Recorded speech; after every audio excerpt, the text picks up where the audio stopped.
Hello, we're going to go ahead and wait for people to join on in, and then we're going to get started. Welcome, everybody. We're just going to give it a couple minutes while people file in.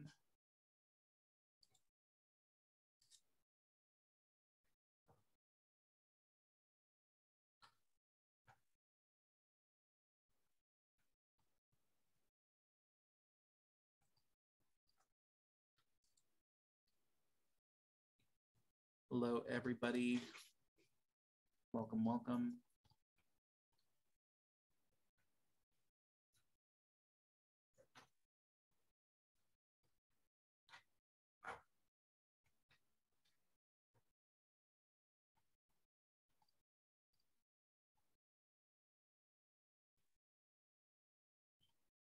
We're just going to give it another minute or two while people are filing in, and then we will get started.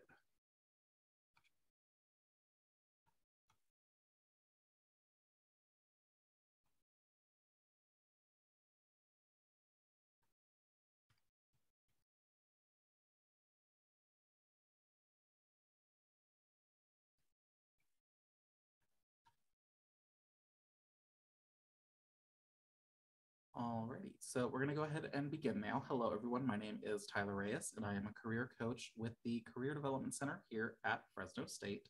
I am going to be talking with you today about networking and how that is an important skill that you can use to further your job search and develop your career goals. So we have a couple of slides here for you today we're going to go ahead and take a look at. But first, I kind of want to get started with kind of an icebreaker.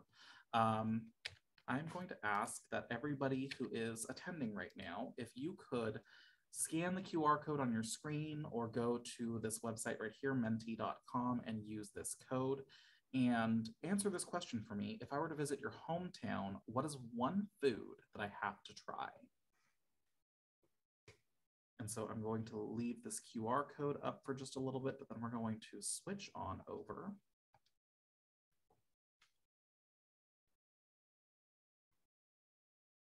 Ready.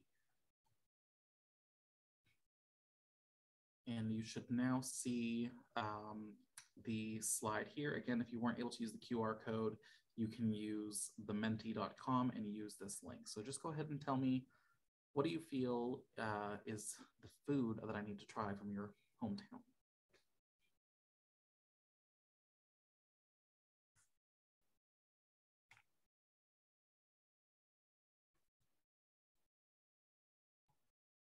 And we're getting responses in really quickly. Can I get a thumbs up for those of you that are able to see the slide?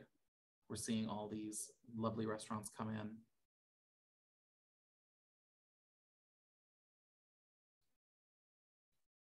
Awesome. Yes, I can see Big Caesar's Food Truck, Poke Bowl, tacos, La Villa, tamales from someone's friend's mom. Yeah, you know, that this is the season for that.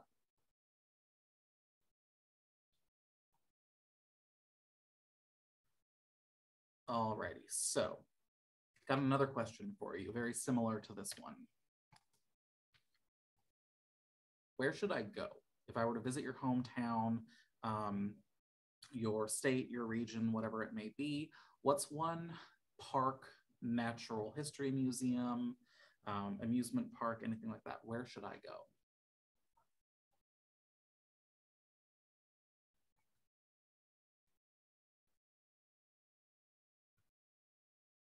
Like, I want the best experience possible when I go to your hometown.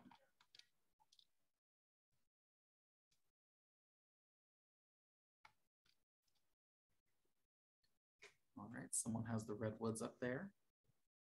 Hart Park.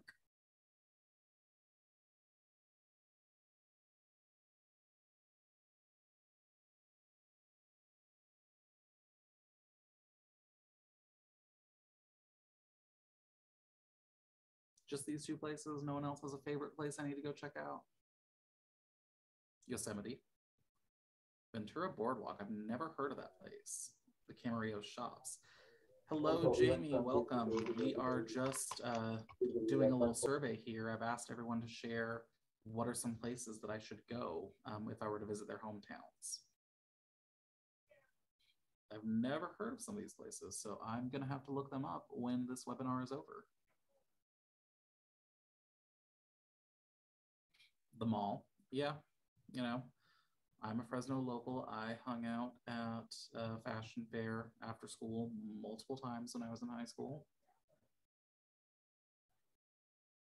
For those of you looking for something to do in River Park, I always recommend teasers. Alrighty, so thank you all for participating in this really quick little survey. The purpose of this survey was to kind of get us to all think about what networking is. And congratulations, you all just helped me network. So when we hear the term networking, we kind of get confused. We're like, oh, what does that mean? It's kind of like, it sounds really super professional. It sounds like something that I'm maybe not comfortable with doing. And I'm here to help tell you that you are capable of networking. And it is actually something that you do more often than you realize. Ways that you can rethink about what networking means is that it's establishing connections.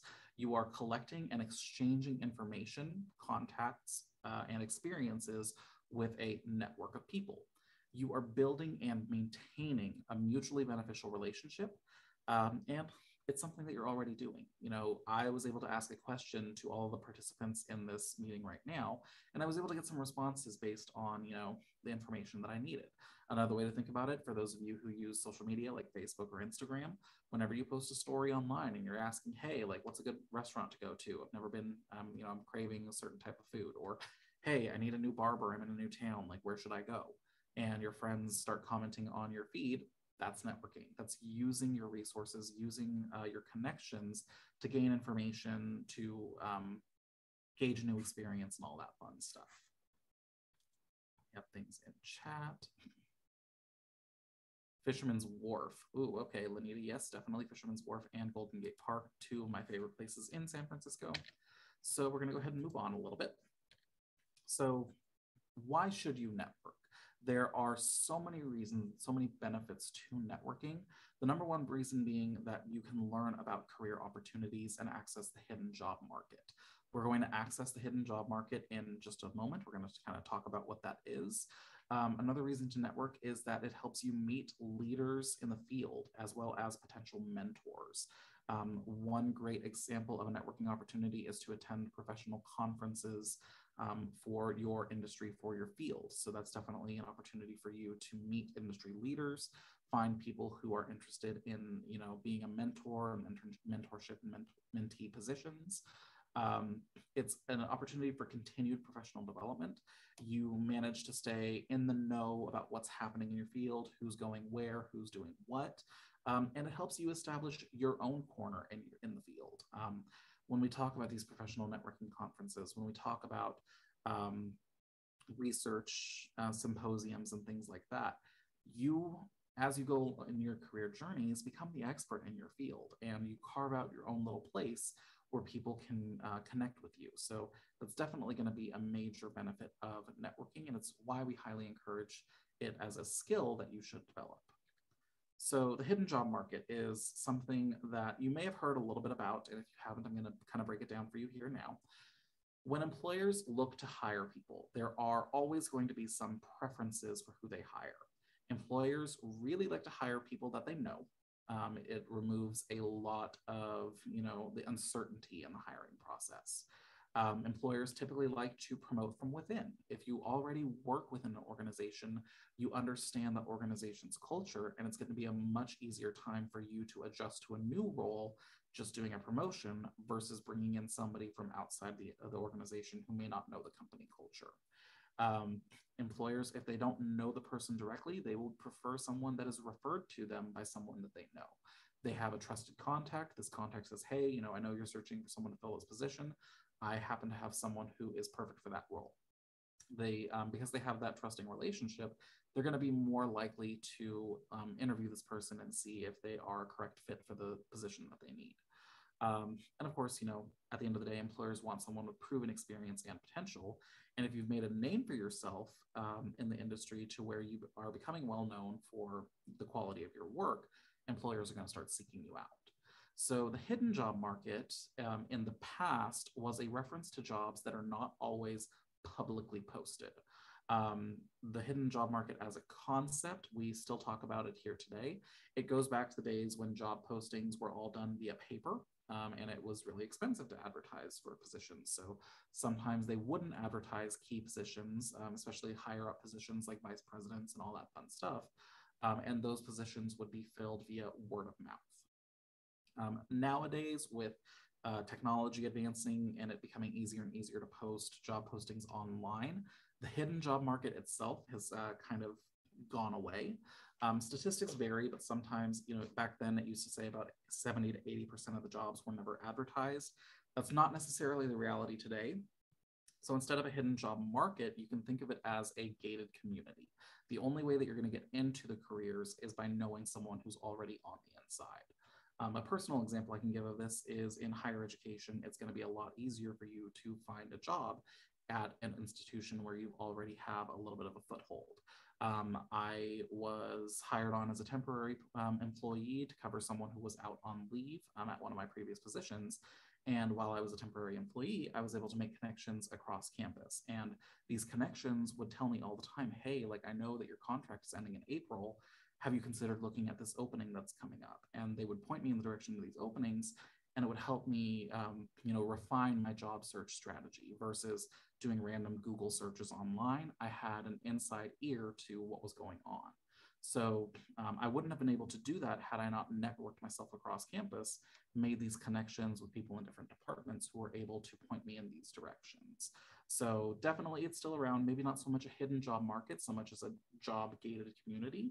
But if you are able to network yourself successfully and make more connections, you have more opportunities for getting these insider type of gigs. Now, networking contexts. When we think about networking in the professional sense, it typically comes across as we think of water cooler talk. We think of these professional networking events, conferences, career fairs that we offer here at Fresno State, for example, company-wide parties and things like that, very formal settings. But as we kind of explored a little bit earlier, networking can happen in informal contexts as well. You have the personal networks of your family, of your friends, roommates, classmates, student clubs, professors. These are all connections that you already have that if you were to develop them a little bit further could potentially lead to a career opportunity. As you can see kind of in this example down here, how these people are connected, you can think of the concept of 6 degrees of separation, where everyone says, no matter who you are, you're always 6 degrees separated from any other person in the rest of the world. So that really becomes true when it comes to networking. And using your personal networks, depending on your interests, can be a little bit more beneficial to you than just sticking to the realm of formal networking contexts. If you are interested in a career in law enforcement, for example, and you have a relative who is in law enforcement, they can help you with setting up potentially a ride along. If you have a good relationship with your dentist and you yourself are interested in becoming a dentist, you can ask your dentist if it's possible to job shadow them for a day. These are all networks that we have that we don't really think about, and we're here to kind of encourage you to start using. So how can you get started? There are a number of strategies for networking. This is how we recommend students get started on developing their own network potential. Know yourself. Develop your elevator pitch. For those of you who haven't heard about your elevator pitch, we're going to talk about that in a moment, but really knowing yourself is how you're going to be able to sell yourself to others. You really need to know what your goals are, what your interests are, and how you can communicate that to others. Once you know yourself, you need to be able to market yourself. You need to be able to leave people with the impression that, oh yeah, he's professional, she's who we want to fill this position. They're doing, the work that we want to see done. We need to get in contact with them. There's a lot of different ways that you can market yourself. Well, we're going to talk about that in a moment as well.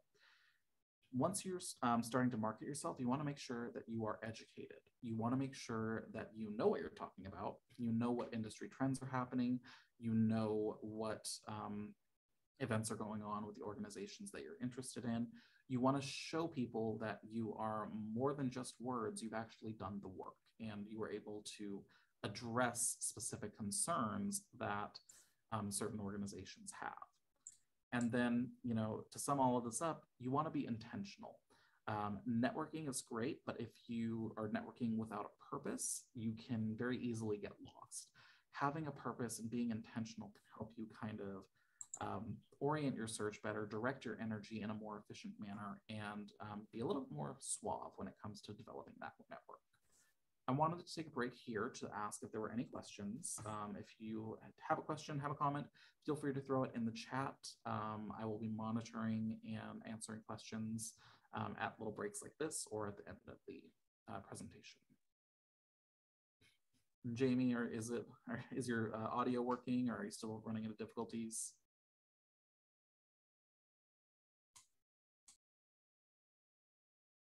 Oh, you're both muted again, Jamie.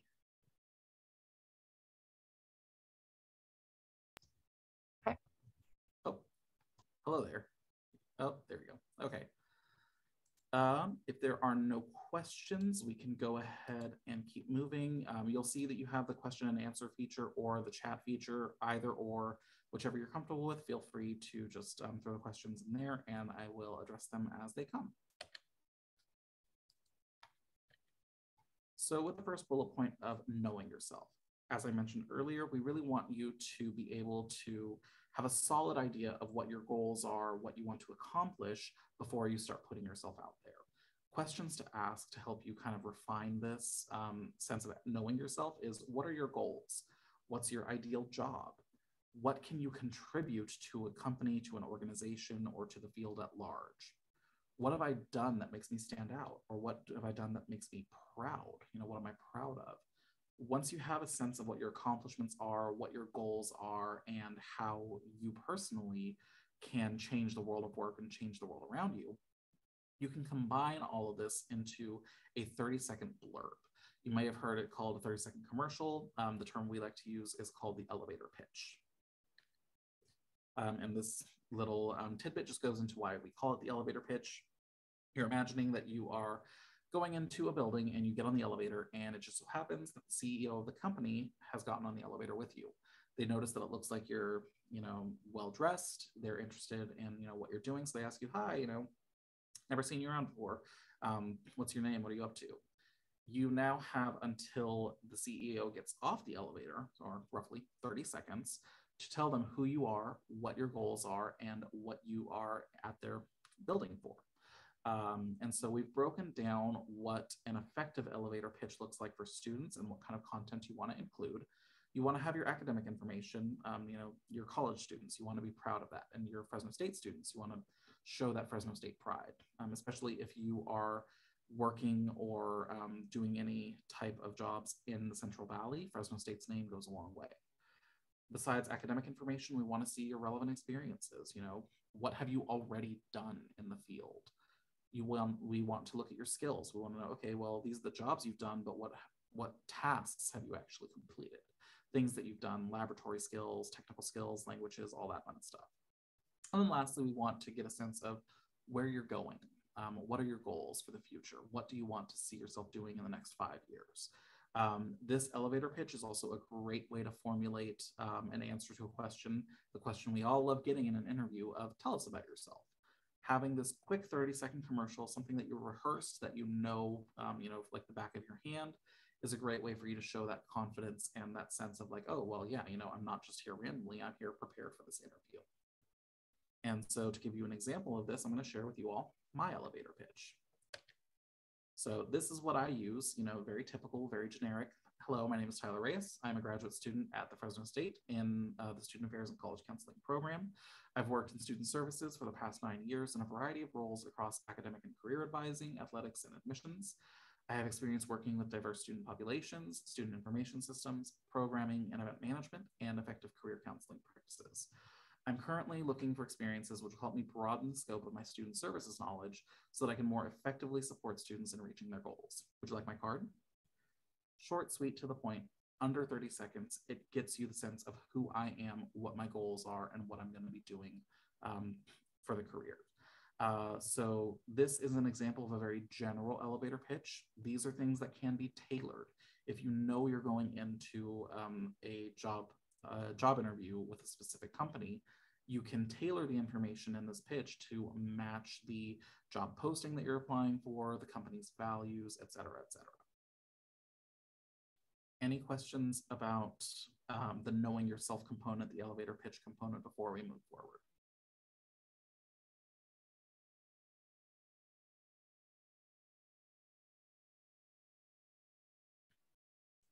All right. So after you know yourself, you're going to need to start marketing yourself. You'll find as you go through the world of work, you're going to accumulate skills and knowledge more than you have time to talk about. When you attend career fairs at Fresno State, for example, we always recommend that you have copies of your resume handy. Another common practice in networking situations, if you don't want to give someone a big paper resume that they're going to have to carry around, is to have business cards available. We want to help you, kind of brand yourself in a way of speaking. You need to kind of have a very specific presence, shall we say. So making sure that you have a resume handy, if at all possible, setting up a business card with a personal website, a LinkedIn profile, contact information, etc. These are all ways that you can make an impression in a networking context where after you speak with someone, they're going to remember who you are once you leave the room.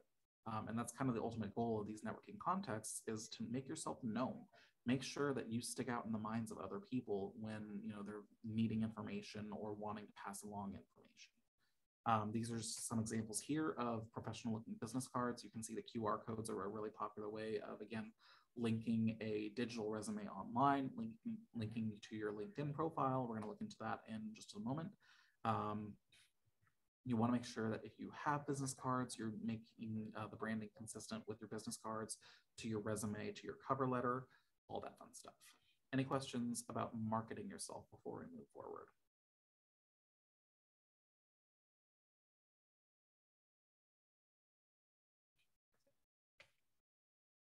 And so lastly, again, when we think about networking, we want you to be intentional. You can't just go into a context without a game plan. When you are looking to network, when you're attending a career fair, have a goal in mind. Set yourself, realistic expectations. The examples we have here, I want to have my resume given to representatives from 5 different companies. I want to find 3 companies that are hiring for an accountant. I want to get the contact information for the hiring managers at this event.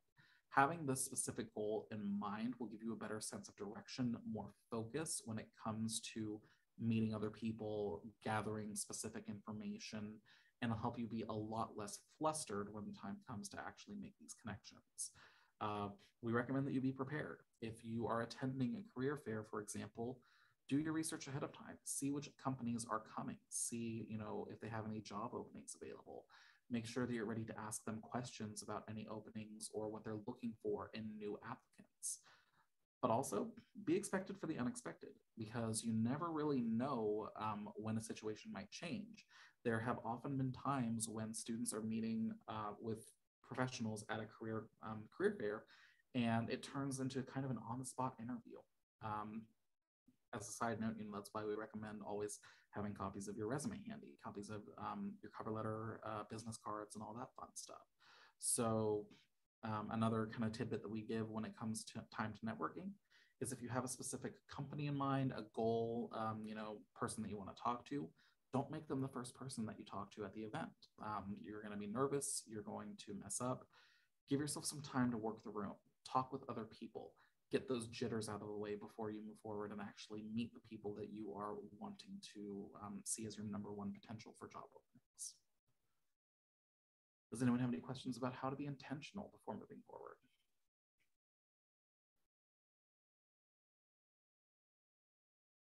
Right. So as we've been talking about LinkedIn, it's going to be a great resource for people to network. For those of you who have never heard of it, never used it, it is a career-oriented social media. It's a professional digital presence. It is a lot like Facebook, but for your working life. This is a place where you can connect with professionals within your industry, in the state, in the country, across the world. You can make these connections with people who are doing the work that you want to be doing. it is a resource. A lot of job postings are put on LinkedIn from companies.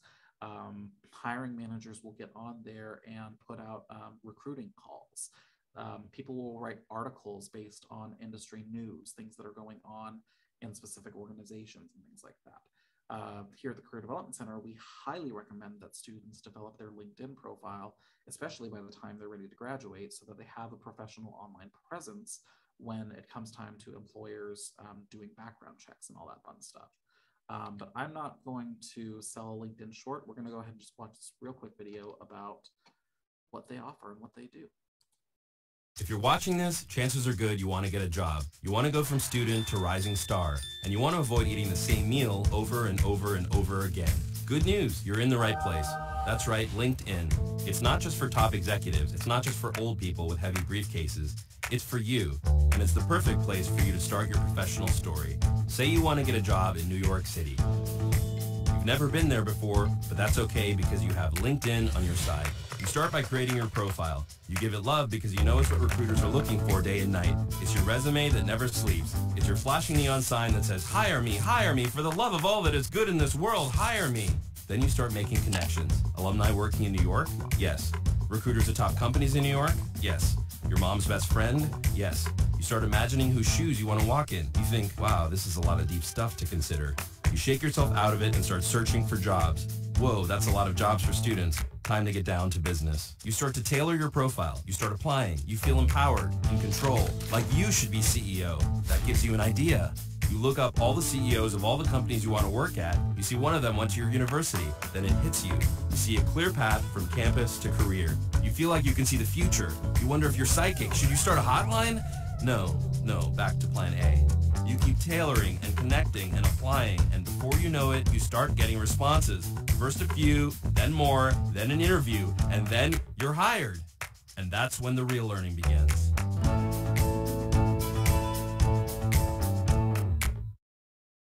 So definitely, really great clip of the benefits of having a LinkedIn profile. Again, here at the Career Development Center, we highly recommend that students develop a profile by the time they graduate. The key phrase in this video that I really want to highlight is that it's your resume that never sleeps. It's a professional social media presence. Companies are doing background checks on all the applicants. They're going to find your Facebook. They're going to find your Instagram. You want to make sure that you're putting your best foot forward, and LinkedIn is the best place to do that. It is a place where you can have your resume online at any given time where employers can access it, on their own time. It's a place where you can list your professional accomplishments. For those of you who don't have a personal website, you're not in the industry where you need one, LinkedIn can fill that gap. The video also showed you, all the different ways that you can make connections. Alumni who live in New York City, recruiters who are in New York City, or personal connections that were in New York City. Those were all different ways that someone can strategically look for careers, look for openings, look for opportunities in their preferred area. If you're watching this, so we want to end this all off with strategies that we know students can use and have used effectively in the past. First off, we want you to develop your elevator pitch. It can be really scary to, think, oh my God, I'm supposed to know all this information. I'm only a sophomore. Like, I haven't even really given any thought to my career plans. Totally understandable. The steps that we talked about earlier of thinking about your academic information, what you have done, what skills you have, what your career goals are. Being able to gather all of that information in order to tell someone about yourself in that way is definitely going to help you be a lot more confident when the time comes to be in a job interview, to make a professional connection, and just it's a great life skill in general. So having that elevator pitch developed is going to be the first step. Beyond that, we recommend that you make connections with your classmates and instructors. This is the easiest way for you to start building a network if you're not comfortable doing it in a professional sense. Your classmates, your instructors, they all have life experience. They all have connections of their own that might one day be helpful to you. Again, with that concept of 6 degrees of separation, that's all networking is. When you get on LinkedIn one day and you say that you're moving to Omaha, Nebraska, and you're like, our family's moving and I need to find opportunities in the area. Does anyone know where to start looking? All of a sudden, your classmate from your English 10 class comments on your post saying, oh yeah, like I have family out there. This is what they do. Your instructors who are professionals in the field. If you have any questions or concerns about, what am I going to do with this degree? Like, I'm getting a business degree, but I have no clue like where I want to go. Ask your professors what they've done in their past or what people that they know have done. They have extensive contacts in the working world that they can help, kind of point you in the direction to work towards. Another great way for you to get involved and start building a network is to join student clubs and organizations. This expands your network beyond just the people that are in your classrooms. It's a very specific network of people who share a common interest, and it gives you the opportunity to work on projects. So for those of you who are thinking, oh, well, I know what I want to do, and I know myself and my goals, but I don't have experience. I don't have anything to show for that. Joining a student club, getting the opportunity to work on an event, to put on a show, anything like that is going to be a great way for you to build that resume, show that you actually know what you're talking about, that you're not just talk, but you actually have the skills and experiences to back it up. Another great resource, and you've heard this a lot from me, is attending career fairs. Career fairs are the one time, the Career Development Center brings the employers to campus, brings the employers to talk to students directly. This is your opportunity to meet with people who are in the industries that you're interested in and ask them, hey, I am a sophomore, junior in this major, and I'm interested in working in this field. What are you looking for? What kind of skills do I need? What should I be doing in my next few years in order to get hired at your organization? The fall career fairs, they passed in October. We're going to have another career fair in March. Be on the lookout with the Career Development Center when we post, the events for the spring, because that information is all going to be there. And then lastly, a great opportunity for all students is to look for relevant on-campus jobs. Campus jobs are a great way for you to develop those skills. They're flexible. They know that you're a college student, so they help work with your hours. And it's a great way for you to break into the world of work if you haven't done so already. Colleges, they mimic the communities that they surround. So, you can find jobs that are going to be relevant to your personal career interests outside of school. Does anybody have any questions about any of these strategies before moving on?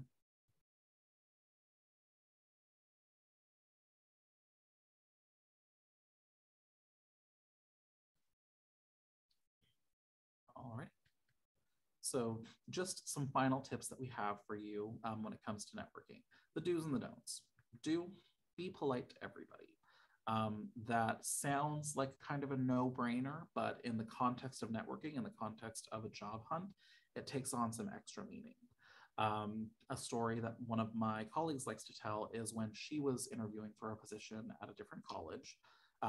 She got to the site, she parked where she was designated to park, and she's starting to walk into the building when someone walks up to her and says, hey, I'm sorry, like I don't know where I am. Can you point me to such and such building? And my colleague says, oh, well, I'm actually here for an interview, so I'm not too familiar with campus myself, but let's go into this office and we'll ask. So she walks in with this person and they find someone at the front desk. They ask the question of where the building is. They're able to direct the other person off on their way. My colleague says, okay, nice to meet you. Good luck. See you later. 15 minutes later, my colleague gets into the interview room, and who's sitting there but the person that just asked them where they were, where the certain building was.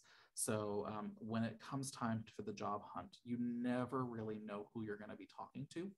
Be polite to everybody. We recommend talking to the little guy, little guy in quotation marks of, again, if you have a specific organization in mind, if you're attending a networking event and you see that everybody is trying to gravitate towards the one recruiter from the one Fortune 500 company, that means you have all these other recruiters to yourself. You have the opportunity to speak to more people about opportunities that may be in more closer alignment with what your personal goals are. Talk to everybody that you get the chance to, especially those who may not be getting as much love in these kind of networking contexts. Making a personal connection is a great way for you to kind of stick out in the minds of people. It's fine to talk about work. It's fine to talk about the research and all that serious stuff that you're doing, but also being able to talk about mutual interests. You know, when you join a student club, the accounting club, for example, of course, you're all interested in accounting, but some of you might be interested in hiking outside of, you know, the accounting work. That's something that you can bring up in these networking contexts as well. It's a lot easier to, you know, break the ice, start a conversation about a mutual interest that then leads into a conversation about your professional goals. You want to be respectful of people's time. You don't want to monopolize anyone at a networking conference. You don't want to spend any more than 5-10 minutes at the absolute max talking with someone about a opportunity. And then you want to kind of go with the flow. You know, some networking contexts, they're going to be really informal, really like, hey, yeah, you know, we're all just chilling, hanging out, having a good time. Some contexts are going to be very formal, very proper suit and tie events. Go with the flow of the room. Networking don'ts include being a people pleaser or a yes man. You need to be genuine. People can tell when you're just kissing up. It's never as slick as you think it is. And that just shows that you are a people pleaser, that you're a yes man, and that you're not someone who's going to be genuine with their opinions and their beliefs and their abilities when it comes time to work. You don't want to overthink. You want to be in the moment. You want to focus on making these connections and not necessarily plan for the next 20 years. Now, networking is all about being in the moment, making these connections. It's fine to have a goal in mind, you know, again, attend a networking event, meet with 10 people, give my resume to these companies. Don't let planning for the next 30, 40 years cut off from the fact that you are in the here and now and that you have the opportunity to meet these people. Take any opportunity that you get. Don't waste time going on and on and on about personal or non-work related topics. You know, it's fine to mention that you enjoy hiking, talk about, you know, popular trails that you've been on. Don't make that the whole conversation. You are ultimately there to find an opportunity for work. And then don't forget that even if the context is a little bit more on the informal side, it's still a work event. It's still something where you're trying to put your best foot forward. You're trying to get a job, be taken seriously. Don't let, you know, if it's a Hawaiian shirt night at the club or whatever, don't let that take away from the fact that you are still trying to make these professional connections. Looks like I have a question in chat. Jamie, just a quick question. And then final tips that we have for networking is that at the end of the day, it's all about relationships. You want to be positive, you want to be kind, and you want to be professional. Being a part of a network means that you are going to be a team player and that you're going to play all parts in the situation. Sometimes you're not the person who, you know, you're looking for information. Sometimes you're going to be the person that connects two people. You know, we have this graph down here about, you know, a real simple example of what networking is. Professional one wants to meet with professional number two. They don't have a direct connection, but they have a middleman. They have a person in common who helps them get to where they want to be. Sometimes you're going to be professional one. Sometimes you're going to be someone who is looking to talk to someone else. Sometimes you're professional number two. Sometimes you're the person who everybody wants to talk to. And sometimes you're going to be the middleman. You're going to be the person who makes these connections for other people. Networking is not all about take. You have to be able to give. You have to be able to, you know, contribute to the relationship, not just take. It's all about the follow through. It's all about, if you say that you are going to introduce someone to someone else, do it.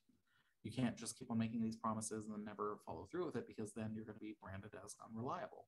And then everybody else in the other networks are going to know you're not a reliable person. And then at the end of the day, if you've done everything right, the worst that can happen is that you don't make a connection. That's not the end of the world. There's plenty of other fish in the sea. You have other 6 degrees of separation in order to meet the person you need to meet. And that is all that we have for you. So we're just going to kind of end off on the information that we have here about the Career Development Center. These are our office hours, Monday through Friday, 8 a.m. to 5 p.m. We are located in the Thomas Building, room 103. Our phone number, email address, and social media are on this page. If you ever have any questions, any concerns, you are interested in learning more about career development resources, please get in touch with us. And right now, I'll just be taking any questions in the chat.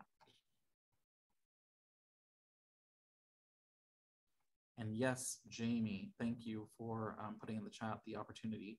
International Culture Night, Sunday, November 21st at 6 p.m. And there's going to be cultural performances and networking opportunities with faculty and staff, it sounds like. So does anybody have any questions about anything that was brought up? Anything that they're still confused about? Feel free to throw it in the chat, and I'm happy to answer any questions that you have.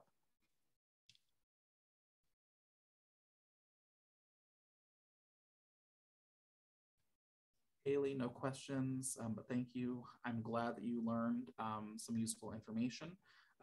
For those of you who are interested, definitely contact the Career Development Center. There are career counselors here for each individual major. Any questions you have related to your own personal career development, make an appointment with us. We're happy to help you do some job exploration, creating your resume, whatever you need.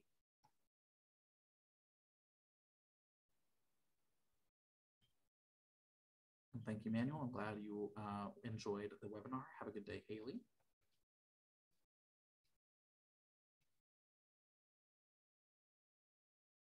And Jamie, if you'd like, you can unmute. It's totally fine.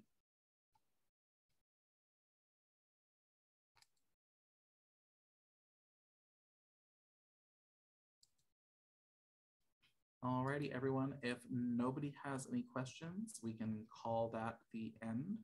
Thank you all for attending and participating. We truly appreciate it. I really hope that you got useful information out of this webinar. Again, our contact information is up here on the screen. If you ever want any more assistance with career development, any questions, any concerns, just reach out to us. We are more than happy to assist you with whatever your roles are.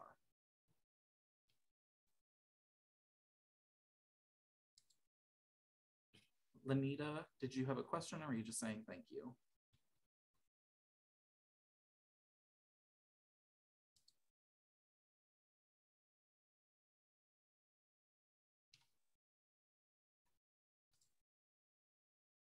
Sorry about that. Will No the session be made available to us? Or can you send it to us? Will what be made available? The recording. It will be posted to Fresno State's YouTube page. And so okay, all of our social media, it's going to be here at Higher Fresno State. So just find that on YouTube, and this will be posted hopefully by the end of the week. Okay, great. Thank you. Absolutely. Great talk. Thank you. Glad you were able to participate. Thank you. Have a great day. You as well.